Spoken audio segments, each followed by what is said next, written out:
Kaibigan, ikaw. Oo, ikaw. Alam mo bang magbuhat ng nasa sinapupunan ka ng iyong ina ay consumer ka na? Ang boses mo ay mahalaga.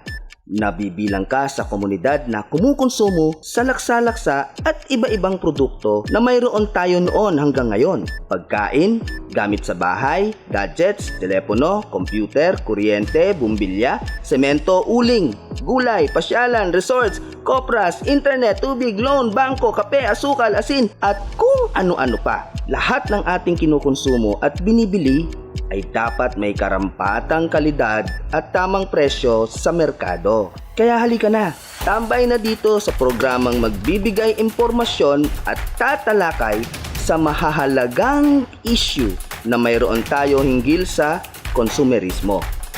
Ito ang Consumers Desk. Hello everyone, this is Dean Rodel Taton and this is your Consumers Desk. Magsasama-sama na naman tayo sa isang edisyon ng Consumers Desk kung saan mag-uusap tayo tungkol sa mga bagay at issue involving the consumer. Happy Sunday and hello to our viewers on Facebook and on YouTube from all over the Philippines and the rest of the world. This is Vanessa Oyos. Welcome to Consumers Desk. It's nice to be back. And kumusta ka naman, Vanessa? Eto din, okay naman and I'm very happy kasi unti-unti na tayong nag-open ng doors natin from quarantine at ngayon yung mga businesses mukhang okay na at bumubukas na yung ating turismo. And speaking about pagbubukas, Vanessa, and makita natin ang shift to digitalization and even new developments in the business or with the consumers. And because of that, maraming mga reklamo minsan tayong natatanggap na merong mga nabibiktima or naloloko online, Vanessa. Tama yan, Dino. I would agree with you. Kasi ngayon ng pandemic, ngayon nasa quarantine tayo, this resulted also sa pag-surface ng mga terms like catfishing, no? Yung mga identity theft, mga ganyang mga types of crimes. Ngayon, marami na talagang nasa-scam din because of the online transaction. Yes, Vanessa. And speaking about all these many terms, there are different mechanisms online na nangyayari talaga sa tunay na buhay. Hindi lang po ito simpleng usapin or it's not only a theory but based on experience and it happens. At the center of all this is the consumer. And ang consumer ay madaming tanong din, Vanessa, kasi many of them have been victimized or many of them have experienced this particular actions online. So some of them has experienced these scams or this, sabi mo nga, deceptions. Pero ano nga ba para sa isang consumer ang resulta ng mga actions and mechanisms na ito, Vanessa? Tama yan din, no? Lahat ng mga katanungan na yan ay sasagutin natin kasama yung mga bigatin nating bisita para sa episode na ito. But before we proceed, let us first watch this video.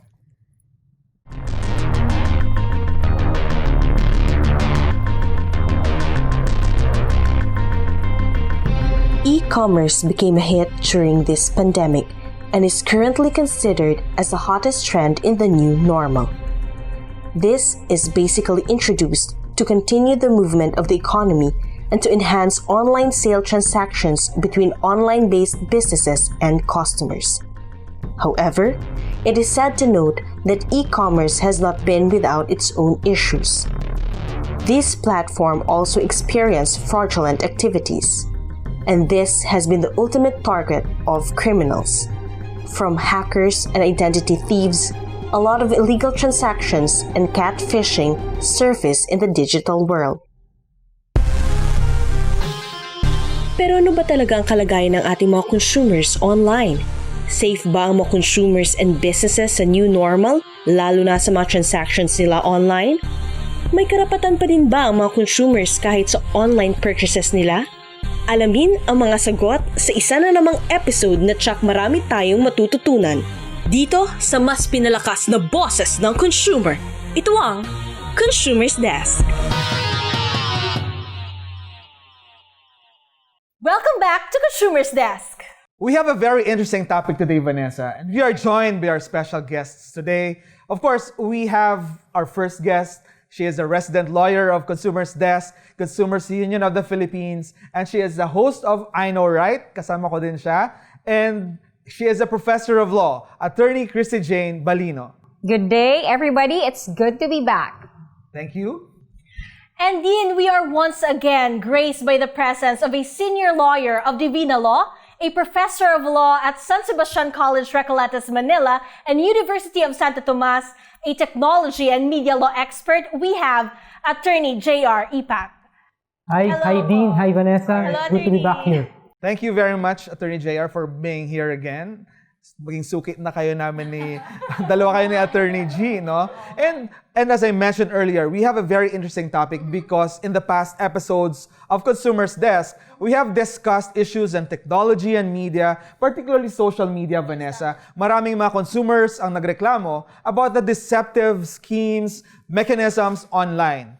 At marami talaga ngayon, lalo na, at sabi nga natin, naka-online na tayo eh. So, yung mga kaso, nag-i-evolve na din online. And ano nga ba ang mga usual na mga deceptive schemes or ang mga na-encounter natin na problema online, at least legally, especially for the consumers? Let's ask, of course, our media and technology expert here, Attorney JR.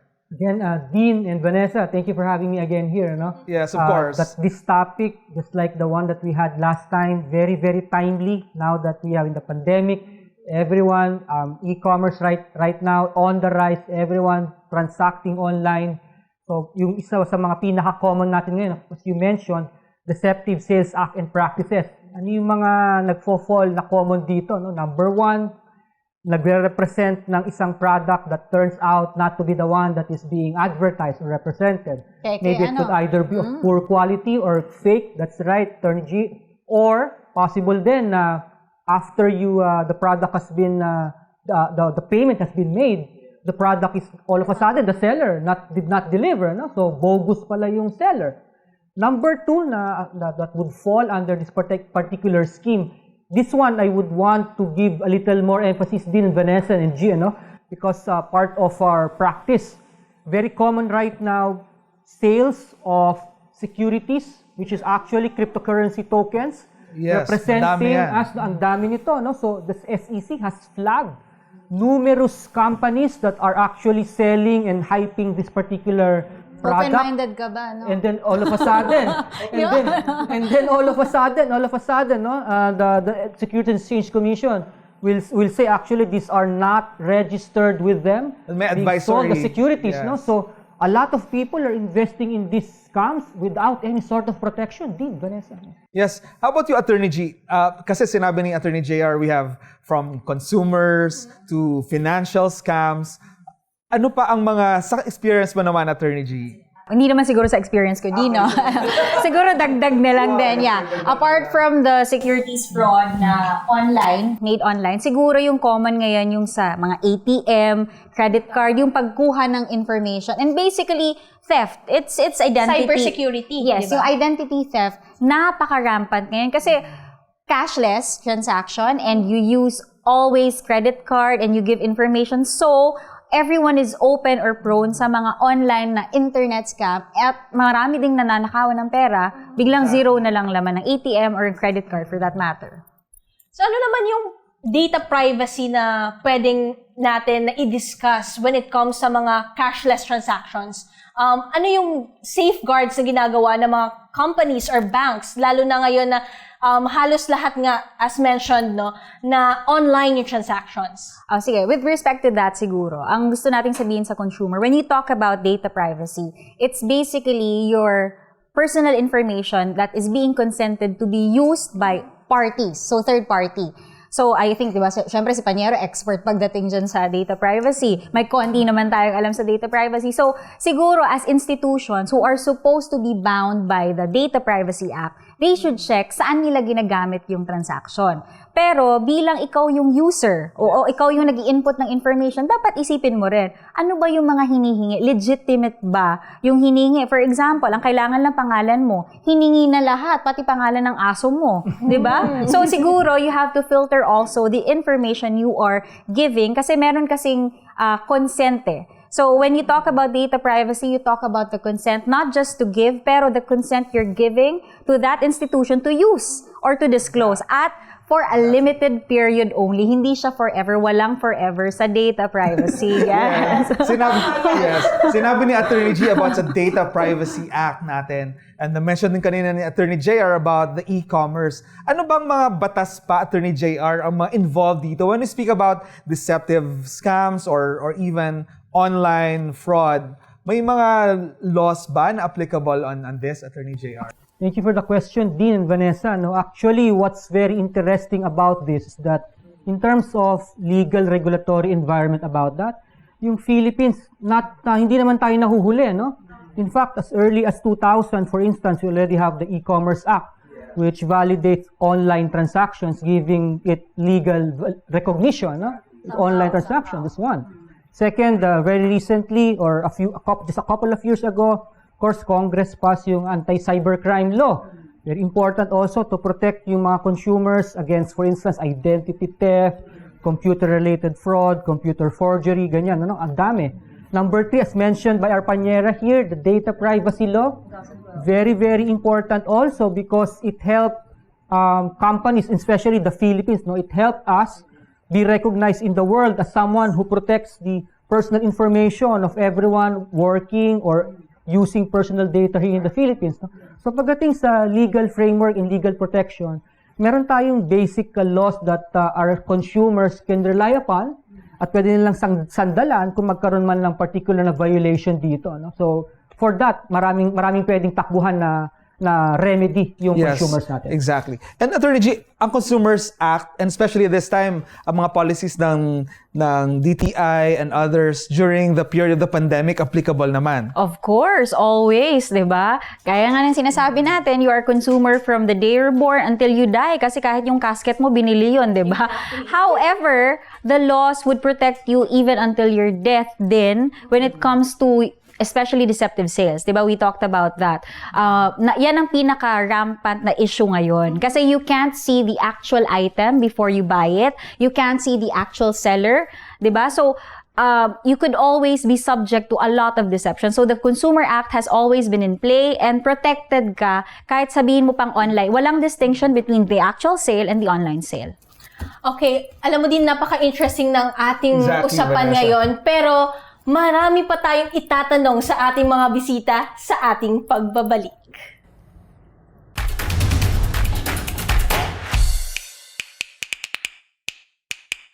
Yon manok, ang manok na may kanin sa loob. Yon manok, soy chicken na may noodles. Noodles? Yon manok. May liempo din sila.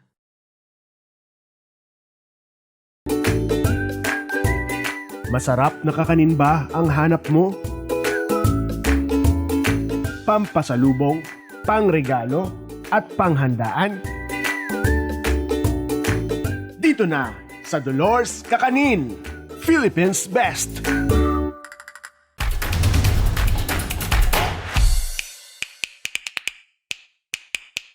Welcome back to Consumers Desk. Earlier, Vanessa, may question ka sa akin, no? Offline question. Pero ngayon, you can ask that particular question na. Ito gusto ko talagang tanungin no, sa ating mga bisita ngayong gabi. Kasi nga, medyo naging matunog din yung term na catfishing. Lalo na, sabi nga natin, online tayo ngayon eh. So, hindi natin nakikita yung mga natatransact natin online, di ba? Lalo na dito sa mga dating apps. Oy, personal, Kasi nga, diba, personal ba yan? Hindi ko pa naman siya na-try, no? But I'm interested. Kasi din ganito, pag sa mga dating apps kasi, based on my research, based on my research kasi, na nagbabayad tayo ng premium for Magkano nga other... yung binayad mo doon? Hindi ko lang talaga sure. Pero yun na nga, no? May mabinabayad kasi na premium for certain features, no? For us to experience the whole thing, the whole dating app. I think not only on the dating applications, marami din social media apps na, na nagbabayad ka. So, ang question natin kay Attorney G Ayun siguro? na nga, what is catfishing ba para sa ating mga viewers? Okay. Mukhang hugot na hugot ka talaga dun, Vanessa. Ano? So, ang catfishing basically, you're using someone else's or you're creating an imaginary profile or an imaginary person other than the actual person. Maybe the purpose is either financial gain, hindi natin alam, o pwedeng quarantine love, pwede rin, na mukhang doon patungo ang question kanina. Okay, so as to the, what are the measures siguro, kasi nabanggit niyo yata kanina, anong measure? Syempre, these apps, while they get our money, meron din silang sariling policy. Like, I think sa last yung yata na episode na mention yung mga Facebook took down some accounts because of, the activities. Parang ganun din. However, at the end of the day, as we mentioned, consumer ka pa rin sa dating app O dating app man yan or whatever platform. Since you are a consumer, you are bound by the legal term na caveat emptor pa rin. Ibig sabihin, buyer beware. So, there can only be catfishing if there are going to be willing victims, di ba? Before you go into a transaction online, you have to do your due diligence siguro in finding out na tama ba itong tao na to? Ito bang quarantine love? Ay worth it? Or maluloko ba ako at the end of the day? While our girls here are talking about quarantine love, dating applications at Attorney JR, do you have any additional points on that aspect? Dahil yung catfishing, very, very timely siguro yan right now, that people are no longer allowed to go out of their homes. So, a lot of our folks here probably, would want some online warmth. No, so they're looking for some online warmth. Quarantine love. That's right. No, so I think apart from the caveat emptor, something that I can add because medyo yung product na involved dito requires some degree of maturity. No, I think most dating apps na yan would require as a minimum requirement. No, so age requirement to. So at least 18 years old yan. So meron na yung sapat na pag-iisip at discretion to enter into these kinds of transactions. Presumably, no? In which case, presumably, no? Especially nowadays, no? Yes. We can only presume. Yes. So, for these kinds of transactions, apart from caveat emptor, I could add siguro yung tinatawag nila sa batas, no? The doctrine of non-volentific injury, no? Baka maging self-inflicted injury yun. Pagka pumasok ka sa dating app, expecting someone perhaps as handsome as Tom Cruise or maybe as sexy as Liza Soberano, and then it turned out you Kapitbahay lang pala. Maybe that will be considered by the law as self-inflicted injury and the parties will be left off to where they started. So very important na dapat yung mga ganito requires a lot of circumspection on the part of the consumers, no? Conduct of due diligence stated by our panyera here. So, yung mga ganon, no, requires talaga kailangan medyo pag-aralan mo na gusto because maraming ang mga online shows din right now, no? So, from dating, eventually, they got married na. So, it's a lifetime thing, no? So, it's something that should be taken seriously and should be taken only or be engaged in only by someone na may sufficient experience and understanding of really what they are doing. Otherwise, perhaps the law will only leave them to where they are. Tama. And speaking about maturity, sinabi ni Attorney JR about maturity. Marami kasi tayong natanggap even sa Facebook page ng ConsumersDesk. Narinig natin na may mga personal data na ginamit, even pictures, and these are being sold even in the porn sites, yung mga ganyan. So it is a reminder dapat sa lahat, no? So yes, Vanessa. Doon na pumapasok siguro yung consumer responsibility, di ba? So talagang timely yung ganitong usapan. Yes, and ang question natin doon, paano natin mawawarningan ang ating mga kababayan? So sinabi nga natin circumspection, discretion, and dapat maging discerning. Other than those aspects na kailangan nating pag-remind ang ating mga kababayan, ano pa ang mga siguro tips or pointers na masasabi natin sa kanila? Attorney G. Okay, so siguro because we are in the internet age and everything is available at the touch of a button, siguro we have to be protected against yung impulse buying siguro. Yes.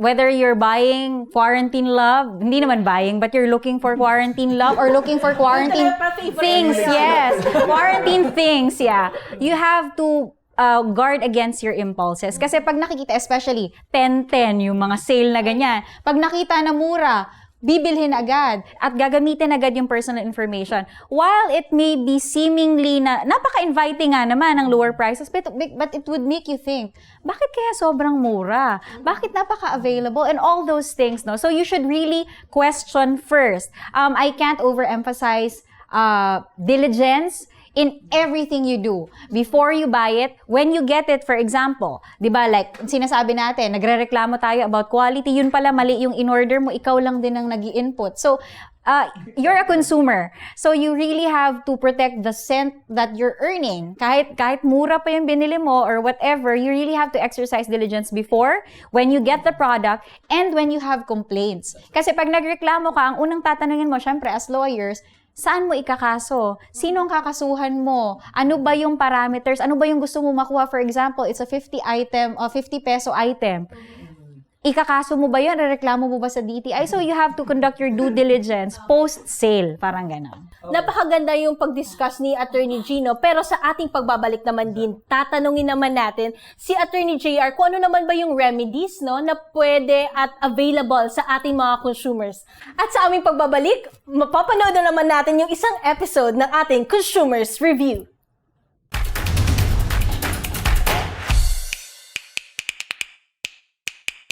Yan, manok! Ang manok na may kanin sa loob. Manok! Soy chicken na may noodles. Noodles? Yan, manok! May liempo din sila.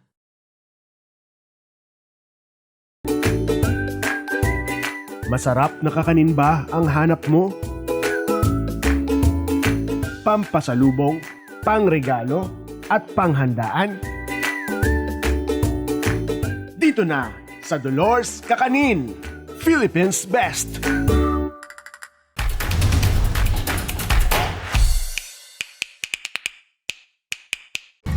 Kamusta mga kaibigan? Ito ang Consumers Review kung saan titingnan natin ang mga serbisyo o produkto. Sila ba'y dekalidad o sang-ayon sa pamantayan na isinasaad ng industriya. Dahil tayong mga consumers, kailangan natin itong malaman. As we always say, we have the right to know. Halika, samahan niyo ako at tuklasin natin ang paboritong produkto ng ating mga consumers. Ang kape. Tara!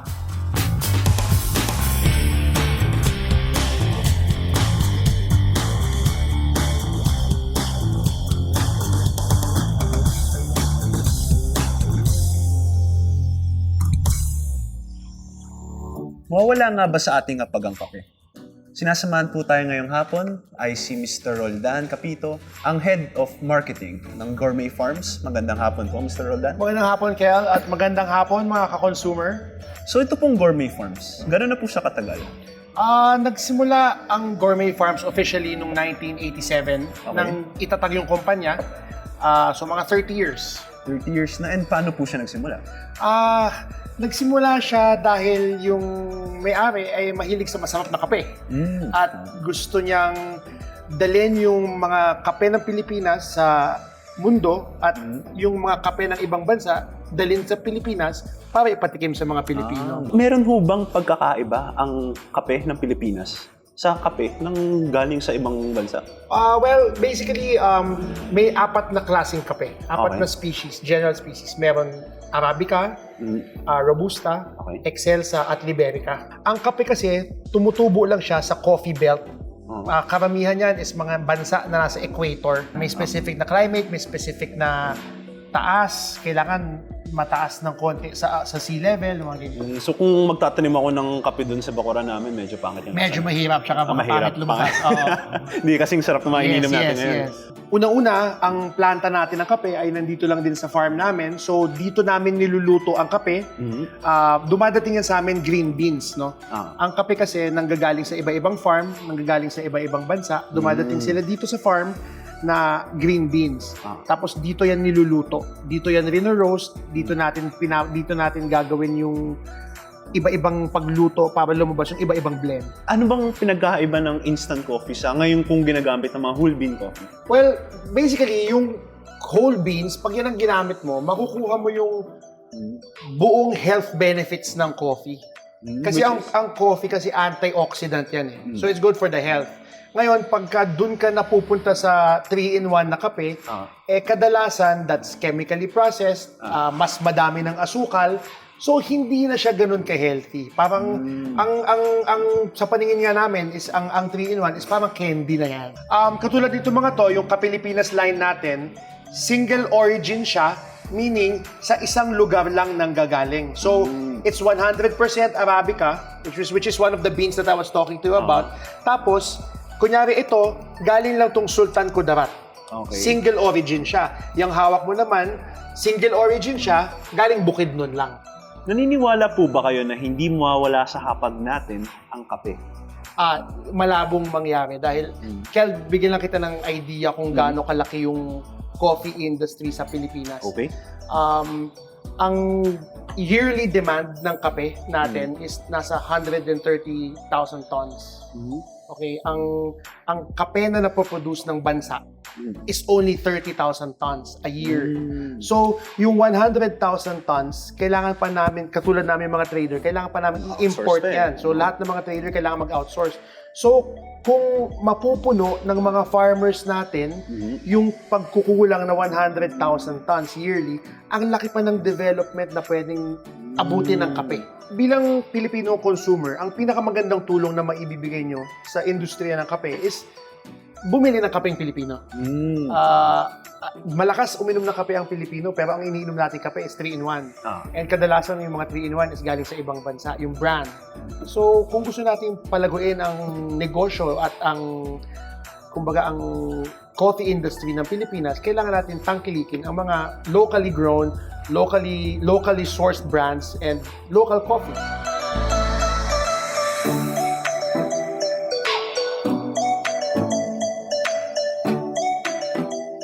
Kasama po natin ngayong hapon ay si Mr. Leonard Reyes, ang Head of Coffee ng Gourmet Farms.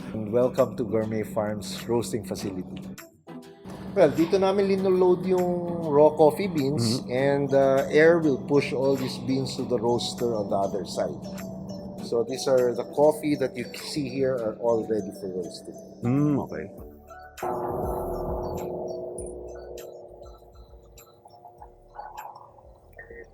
Ano po ulit tong facility ito? Dito po ang dalawang roaster namin. As you can see, we have a big one and we have a small one. And how long do you roast a coffee? It takes about 15 to 20 minutes depending on the roast degree that you do. And personally po, ano pong roast ang gusto nyo? Depende sa coffee beans na rino-roast mo eh. Some coffee beans should be roasted medium lang. Some a little bit lighter, some naman a little darker, no? But generally, we'd like our coffee to be on the medium dark level, no? Kasi dito nagbabalanse na yung flavors niya, yung bitterness at yung acidity ng coffee. Thank you po ulit, sir. Thank you. Thank you also.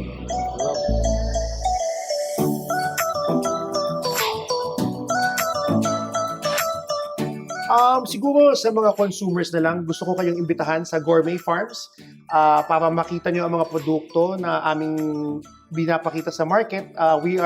Pwede nyo din kaming bilhin sa mga supermarket sa Metro Manila. At bisita po kayo dito para makita nyo yung farm at makatikim ng aming pagkain.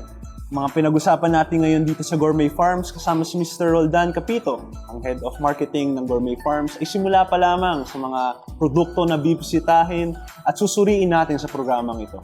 Tandaan, laging suriin ang ating mga kinukonsumo. Maging maingat, mahalaga ang iyong kalusugan, mahalaga kayo sa amin, at tangkilikin ang sariling atin. Ako si Kel Magtira para sa Consumers Review.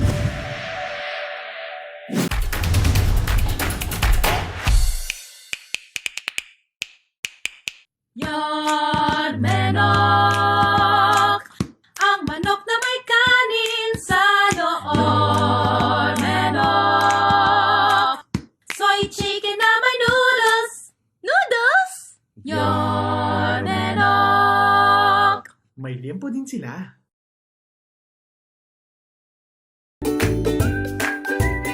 Masarap na kakanin ba ang hanap mo? Pampasalubong, pangregalo, at panghandaan? Dito na sa Dolores Kakanin, Philippines Best!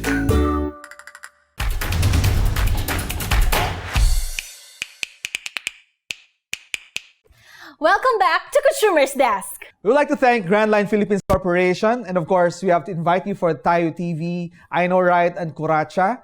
And we have to thank the woman who made the set, Donna Thorne. And of course, Lights Camera Manila. We also have to thank Taton Law Office. Taton Law Office.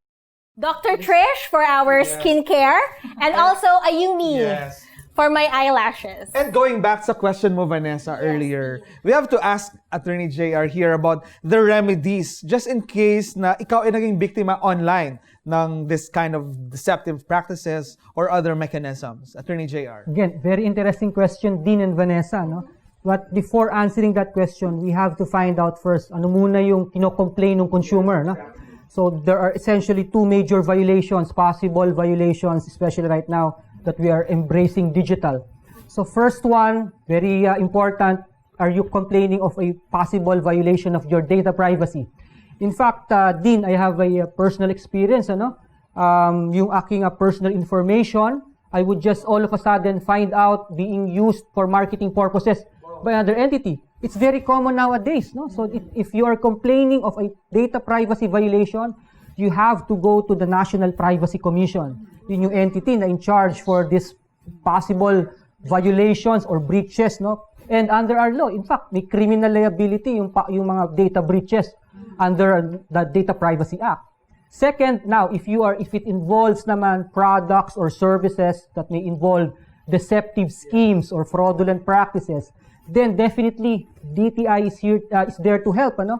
Last time DTI has in fact said na they have a dedicated consumer desk for that particular purpose. And in fact, right now we also have to credit DTI. They have been doing a lot of things. One of this is that they actually want to amend yung ating batas and would want online sellers to be actually registered. So there are a lot of things that we're looking forward. Pero kung violations, Dean, Vanessa, it will be the Data Privacy Act and then the DTI for a lot of consumer complaints. And criminal laws, the usual criminal law. laws. And the third one, no, if there's no option. Criminal, civil, and administrative aspects. And in fact, yes, Vanessa. We have to highlight siguro proper forum, no, dito. Kasi nga, usually, pag tayo nadadala ng galit, ngayon online, magpo-post tayo. So yun, dadagdag pa ulit sa isa na namang kaso, right? Baka ikaw pa makasuhan yes, sa yun na nga. kakapost So mo. kailangan talaga i-remind natin yung mga viewers natin and mga consumers na huwag magpadala sa galit siguro, no? Impulse, yes. Always natin nire-remind na ano nga din, think before you click. Yes, and we have heard also from DTI Attorney G, if you can highlight siguro the online mechanisms nila then to handle disputes by or complaints by the consumer. Okay, so ang kagandahan ngayon, not only the sellers have embraced digital, even the agencies, even the government agencies are very active ngayon sa mga social media platforms. What is this saying? Kung may reklamo ka, you can go to your messenger and actually message them directly. Kasi dati, may mga hotline numbers tayo, siguro, hindi naman siguro. Kung meron man, baka sobrang busy sa dami na nagko-complain.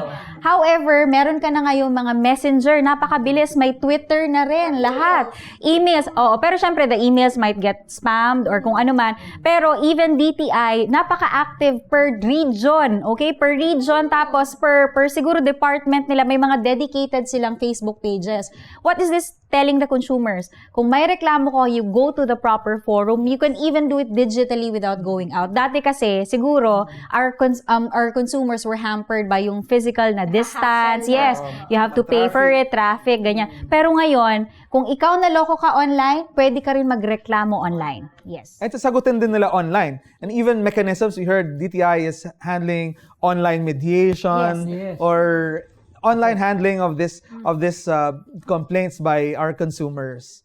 Ayun na nga din, so napakaganda ng ating discussion tonight. And the topic on technology, on deceptive practices and mechanisms online involving our consumers is so vast na ang dami nating pwedeng pag-usapan talaga. Hindi sapat ang isang episode ng Consumers Desk to discuss all this. Kasi alam naman natin, sa definition pala ng batas, Vanessa, marami ng iba't ibang interpretation. So sinabi kanina, we have e-commerce, Consumers Act, we have the Criminal laws. The criminal laws na ang dami din Data privacy. ang dami din criminal laws na involved dito. Kaya talaga Cybercrime. kailangan manood talaga sila sa atin dito sa Consumers Desk. Abangan nila every weekend, every Sunday yan, no? So, siguro ang question pa natin ngayon sa is siguro mga habilin or mga tips natin sa ating mga consumers. Paano natin maiingatan ng ating privacy? Paano natin mapoprotektahan ang mga pera nating inilalabas online because we are buying online this time. So, siguro I will begin with Attorney JR. Actually, when it comes to tips, Dean, Vanessa, medyo marami-rami yan, ano? Exactly. Just try to simplify this one, ano? Before we give those tips, bigyan ko muna siguro yung consumer something that they should have in mind before engaging in e-commerce transactions. Number one, no, I've said this a couple of times also before. In an online or e-commerce transaction, you are not buying the product, but you are buying the picture. Let me just explain this, ano? So, pag nag-enter tayo into online transactions, hindi kasi natin nahahawakan, hindi natin physically nakikita yung product, nadadala tayo, gamitin, I'll use the term of my panyera here, impulse, no? Yes. Because right now, a lot of marketing tools are available which can make what otherwise is not so pleasant in the eyes na product look so pleasant, no? After a few edits. That's why sa dating app, medyo careful din, right? So, marami lang, right? So you are buying the picture, you're not buying the product. So be very, very careful because what you see is probably not what is the real thing, no? So you have to go beyond that. Having said that, so number one tip natin dito, consumers should be very careful and be very wary when transacting online. Do not give your personal information to a stranger. Do not make immediate, number two, do not make immediate payments unless and until you have actually seen the product. Number three, I should say, Dean, Vanessa, we should only deal with trusted persons or individuals, whether you're a seller, the only legit ones. That's why DTI has a plan to register online sellers right now, no? And then number four, trust is a very scarce commodity online. Very, very expensive commodity online, trust. So before you give your trust to someone that you have not seen personally, but only met, engaged with, discussed online, you have to do your background check. Number five, especially for those who are probably very, very techy, no? When we receive a lot of this one, no? Suspicious emails, suspicious calls, suspicious text messages, let's not immediately believe it. Let's check and verify. Especially right now sa email, marami phishing techniques. Someone will email us, for instance, coming from the bank. Titignan muna natin if it's really from the bank. Let's check. Nakalagay doon, for instance, XYZ Bank, and then mayroong error lang doon, just one single error that will show na it's not a legitimate bank or legitimate email. So, a lot of things actually are available at the fingertips ng ating mga consumers to empower them. That's why I congratulate, I'm very, very honored to be here and proud that because of the advocacy of this particular show, no, informing, educating the consumers, and perhaps the Philippines should have more shows like this one. Wow, No? So, thank you so that's much. why. No? Attorney For the JR. tips. Okay. Thank you very much. You have given 5. Siguro meron ka ding 5 or less than? Siguro, And especially ito kasi maraming experience sa trust. Let's ask Attorney G. Actually, nasabi na yata lahat. Hindi. Siguro, it pays to be paranoid. As a data privacy advocate din kasi, it pays to be paranoid. What does that mean? You always have to be makulit. It's online, di ba? If you want to buy something, meron naman kasing contact information which you could use, di ba? So you just ask and ask the questions until you get satisfied with the answer. And as a labor law professor and labor law advocate, every cent counts. Pinaghirapan mo yan. So make sure that what you are spending is really worth it. So if it's a product, tama ba na ibigay ko to? You also have to think about the risk. What if the product is not what I expected, di ba? What you see is not what you get in online, di ba? Sana kung may ganon, edi sana wala tayong problema, di ba? But shows like this, di ba? The advocacy shows like this really are helpful to educate the consumers. Hindi porket mura, bili agad. Hindi porket maganda, click agad, okay? Sale, bili agad. Yes. Oh, hindi porke 10-10, so malapit na 11-11 naman ako. So, we are not discouraging sales. We need that for the economy. But what we are saying, you are putting money in, so better make sure na it's worth your money and effort. All right, thank you very much for the promotion ng aming programa, no? Yes. And marami tayong natutunan. And once again, sobrang thankful kami sa inyong presensya sa aming programa.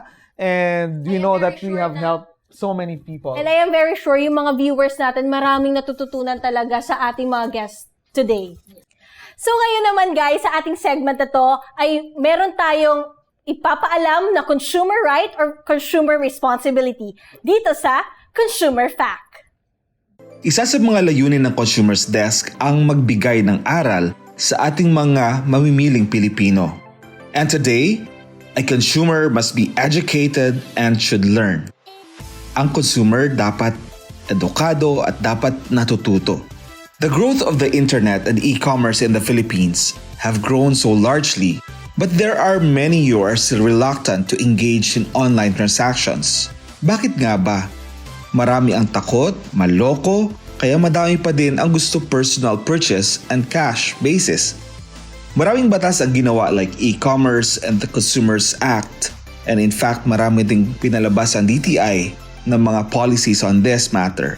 Ang consumer ay dapat aware sa mga batas at alituntunin tungkol dito, especially that we are all online, para hindi maloko at hindi tayo maging biktima ng mga manlolokos sa internet or halimbawa sa Facebook. Ugaliing manaliksik at magbasa and be aware of your environment in the internet especially. Read before you click. Alamin, intindihin ang mga binibili at bago mag-add to cart. Maging responsableng mamimili. Matuto. So folks, napanood po natin ang Consumer Fact na nais nating ang ating mga kababayan, ang ating mga consumer ay natututo, and sabi nga natin, dapat may alam kayo. So Van, dahil today we have so many topics discussed, and of course we learned so many things as well. And we are very thankful of our guests for their presence here. And baka may babatiin sila, Van. May babatiin. So we have with us, of course, Attorney J.R. Ipac. Hi again, Dean. I would like to give congratulations to your show. Thank you very much. Thank you for again inviting me here. It's been an honor and a pleasure for me. I just want to greet again my wife, Dr. Natasha Esteban, and my 2-year-old son, Max, and my mom and dad in Valenzuela, and my parents-in-law in Las Piñas. Hi, everyone. Thank you very much. How about Attorney G? I would just like to greet my mom in Cotabato City and my relatives there, as well as in Tacurong, and my brother here.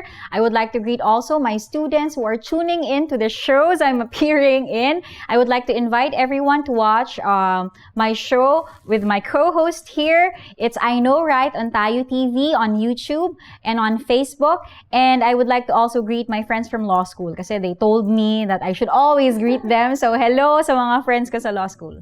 Yes.